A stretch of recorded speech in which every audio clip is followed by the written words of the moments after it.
Welcome to the Fire and Earth podcast with your hosts, Jason Mefford and Kathy Gruber. Fire and Earth, giving you the keys to unlock your limitless potential. Hey everybody, welcome back to another episode of the Fire and Earth podcast. I am your co-host, Kathy Gruber. And I'm Jason Mefford, and today we should talk about something, Kathy. Don't do it. Don't do it. Don't should. Don't should on me, Jason. I would never should on you, Kathy. Okay. But that's how we had to start it off, because that little word should is probably a word that we should remove from our vocabulary. You just said it again. Oh, I did, didn't I? I'm like the Knights of Knee. Oh, stop saying it. I said it again. But it's I encourage people to remove should from your vocabulary. Yes, because there are higher and better words that we can use. But often in English, I think there's a lot of these little words, and should is one of them, that kind of creeps in, that it would benefit us and the people who we are with in relationship to remove that word, right? Correct. Just like, try and some other words maybe we'll do on different episodes. But today, let's talk about should. Yeah. So I'm working with a client. They're in a newer relationship. And the conflict that has arisen between these two people, and anytime you're in a newer relationship, I believe there's like a negotiation period. You're getting to know each other, you're getting to learn how you like to be treated, how you like to be talked to, how you like to be touched, it's an exploratory thing. And I encourage people newer and, well, at any stage in relationships to make sure you work out those little pieces, right, of how you like to be treated. We have to train people how to do that because every relationship's different and every person is different. And my client had an experience where their partner said something to the effect of, "Hey, I'm leaving work." And then like an hour went by before they said, "Okay, I'm on the train." And my client's like, "What, you said you were leaving?" Well, that's not what they meant. They meant they were starting to get ready, and it was this whole big thing. And her response was, "You should have been more clear. You should have told me you were coming home." And it turned into this fight because she started with "you should have," as opposed to "I'd appreciate it," or "could you," or "I would like," or there's other ways to say it. And when I kind of called her on that, she did this like, "I know we've talked about this before. I've been working with her a long time." And so we kind of analyzed this new relationship that she's in and realized that the 3 or 4 argument type situations that they've had has come from her expecting him to do something that he didn't know that she would have wanted. And it came in this form of should. You shouldn't have talked to her. You should have called me. You should have texted me. And so I'm trying to break her and everybody, including myself, I'm not perfect at this, of the habit of shoulding on people. Now, shoulding on ourselves is a whole nother thing. But don't shit on that, yourself or others. Right. Well, and he got really defensive. And I said, well, of course he did. Because you just basically accused him of something and said he was doing something wrong. That's what the word should does. It creates conflict. It creates defensiveness. And so we're working on helping to eliminate that word. Well, yeah, and I think it's interesting because it's, coming from the male perspective too, right? And putting myself in that situation. I think it's that the word should is charged a lot more than we realize, because implicit in it is judgment. Yep.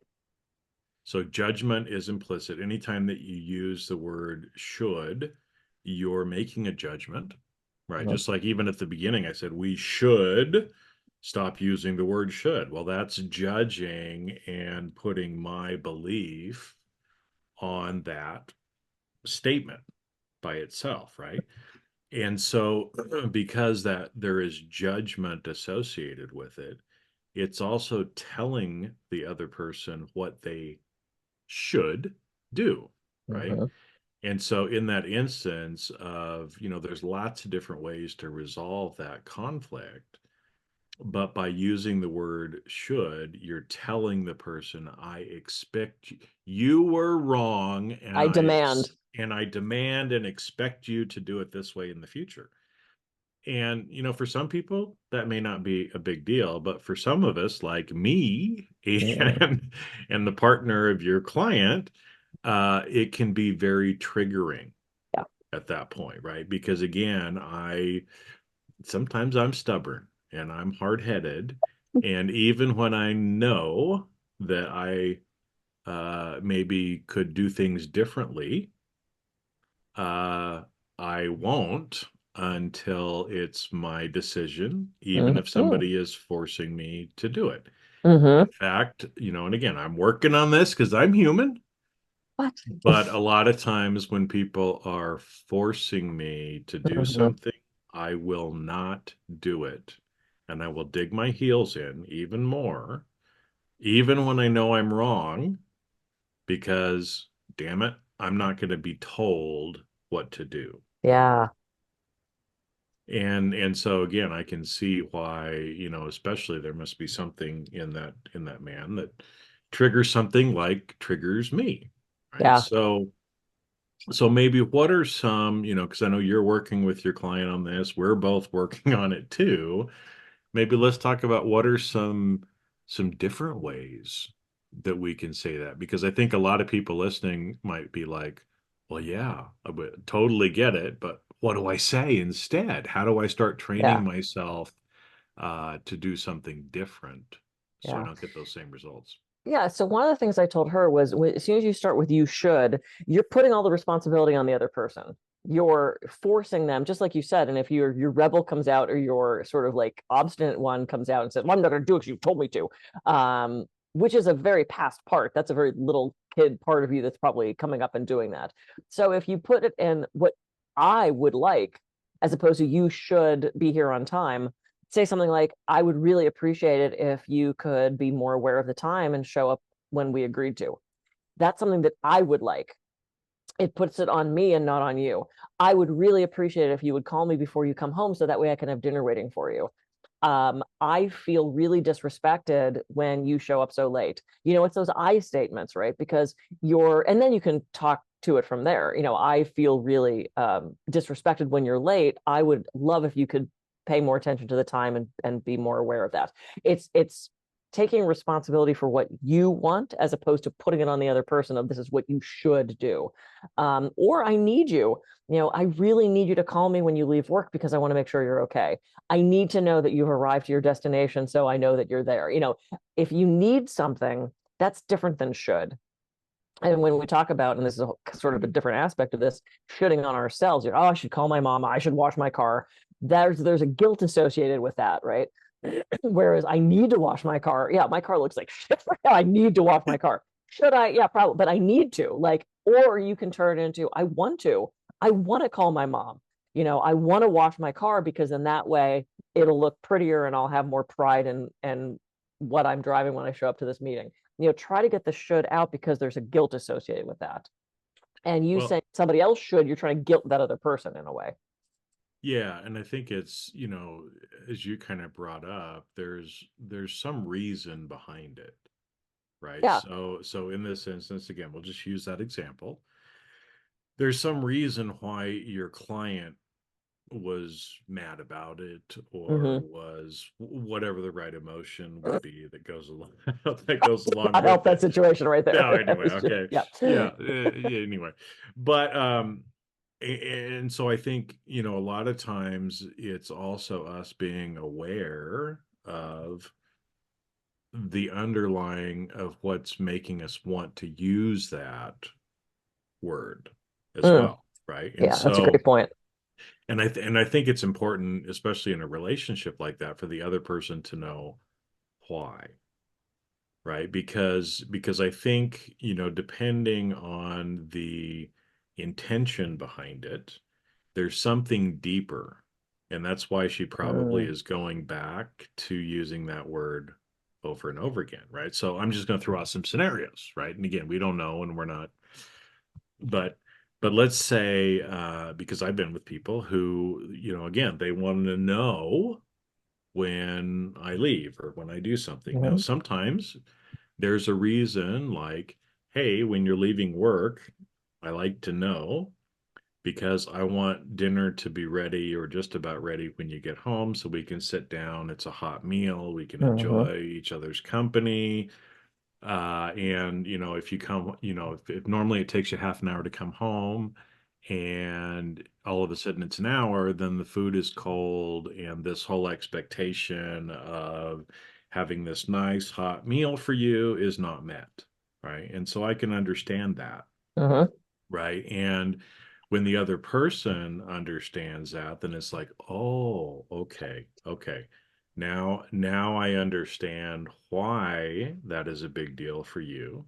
So in the future, I can give you a corrective action, Yep. right? I'll hold off on texting you until literally I'm in the car.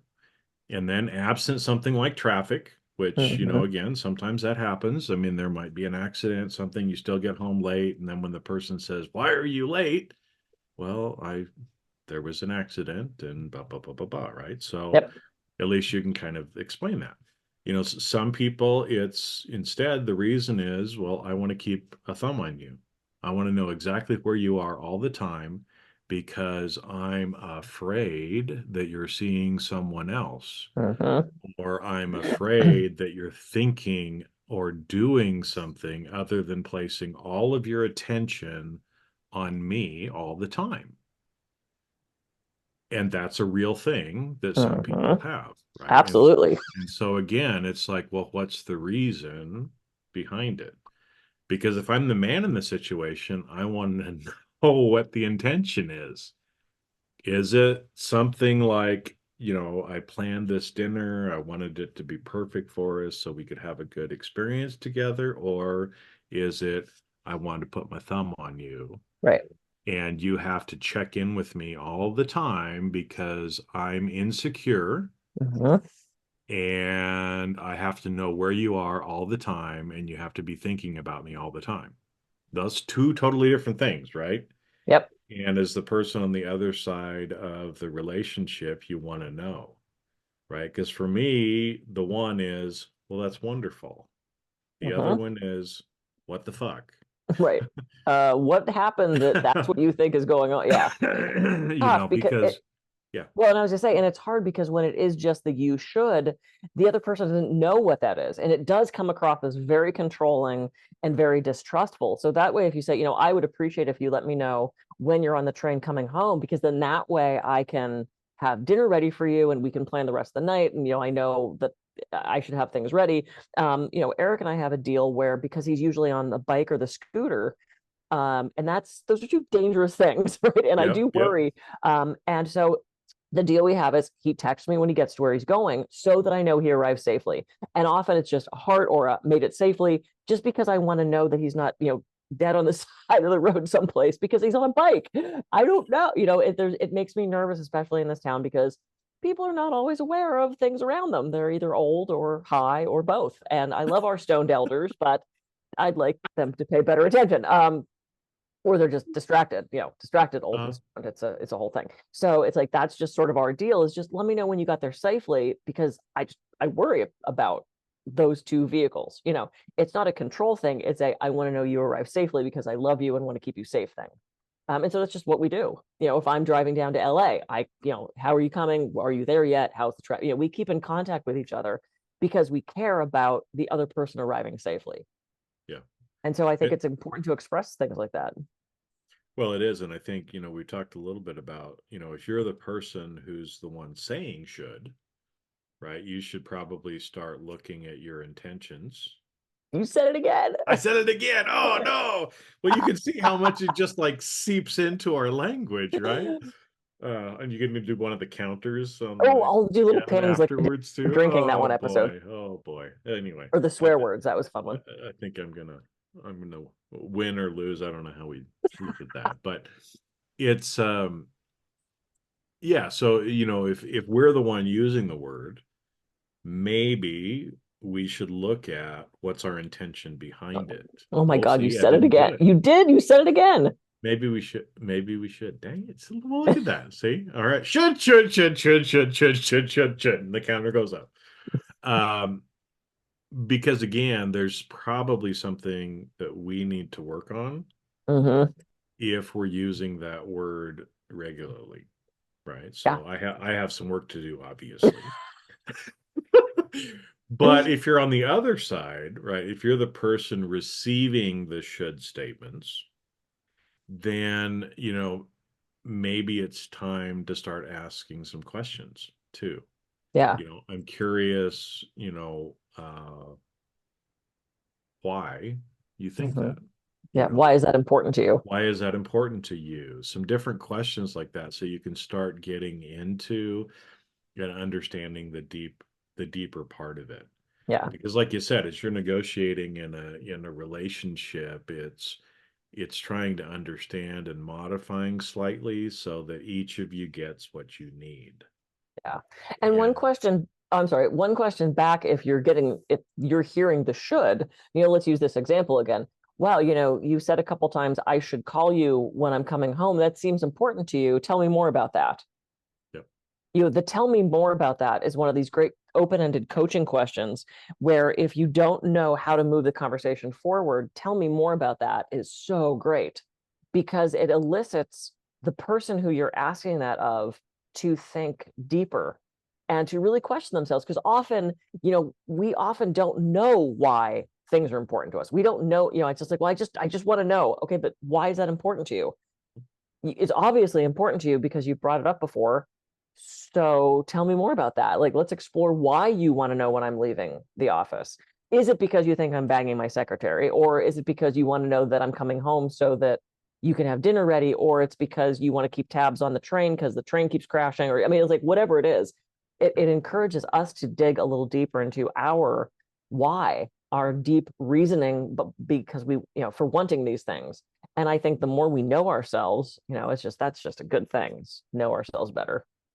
yeah, yeah, because it ends up bringing up sometimes a lot of the shadows or other things that we're not seeing, because we get into these patterns, and again, the way we use language is a pattern, and there's Yeah. usually something that is deeper behind that linguistic pattern as well.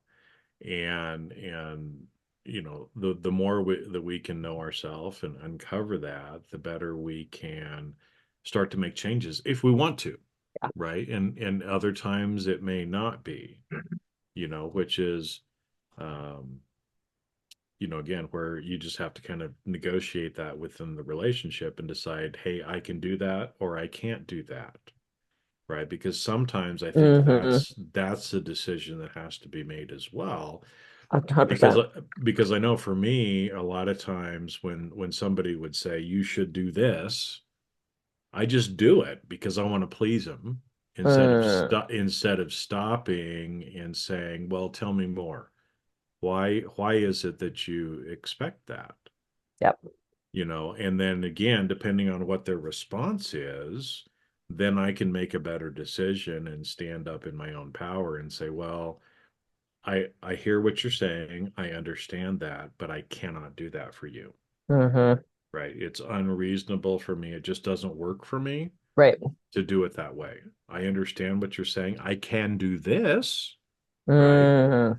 Instead, and be able to offer maybe a different solution, because there's more than one way to do everything. Yeah. And so It's you don't have to get yourself boxed into a corner, just because that's how the other person would prefer to do it. There's usually another alternative Yep. that still gives the person what they need and allows you to get what you need at the Yeah. same point.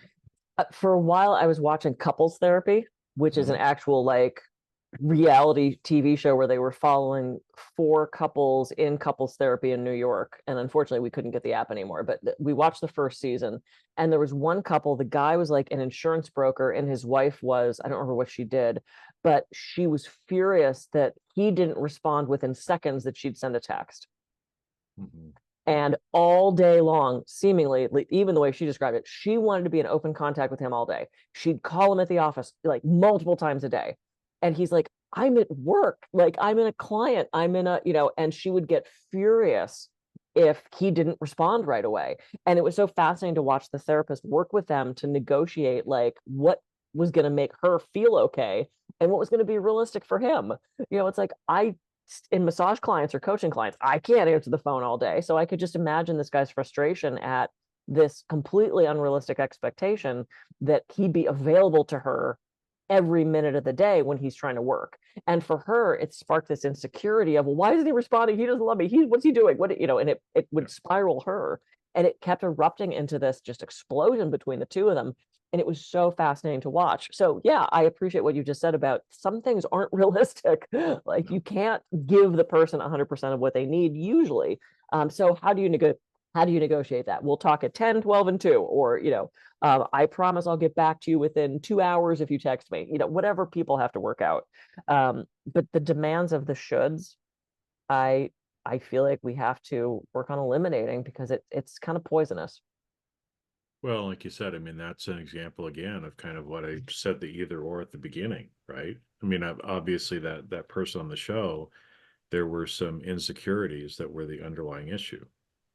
And, the fact whether that man responded to her within 2 minutes or not doesn't fix her underlying insecurities. 100%. Yep. It only continues to feed them, that much more. And so I think, sometimes, and I find myself doing this over and over again in my life, right? I try to be the nice guy. I'm the person who wants to help other people and usually do it their way as long as I can, right? To be able to help them, to show them that I love them.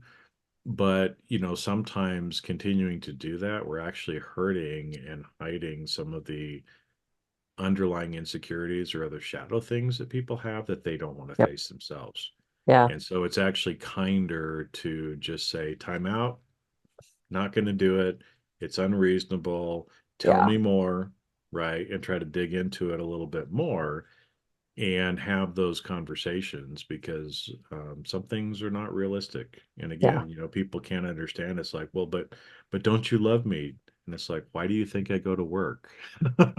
Or I've had, people at the end of a relationship are like, you just gave up on me. You didn't even fight for me. And I'm like, what do you think I've been doing for the last number of months or number of years? It's like, if you can't see that I was doing that for you, then obviously you have some things that you need to work on too. Yeah. So. Yeah. Cool. Shoulding. Okay. Well. Shoulding. Should. Excellent. All right. I am Kathy Groover. I can be reached at kathygruver.coach. And I'm Jason Mefford. I can be reached at jasonmefford.com. So go out, quit shooting on yourself and others, ask some more questions, and we will catch you on the next episode of the Fire and Earth Podcast. See ya.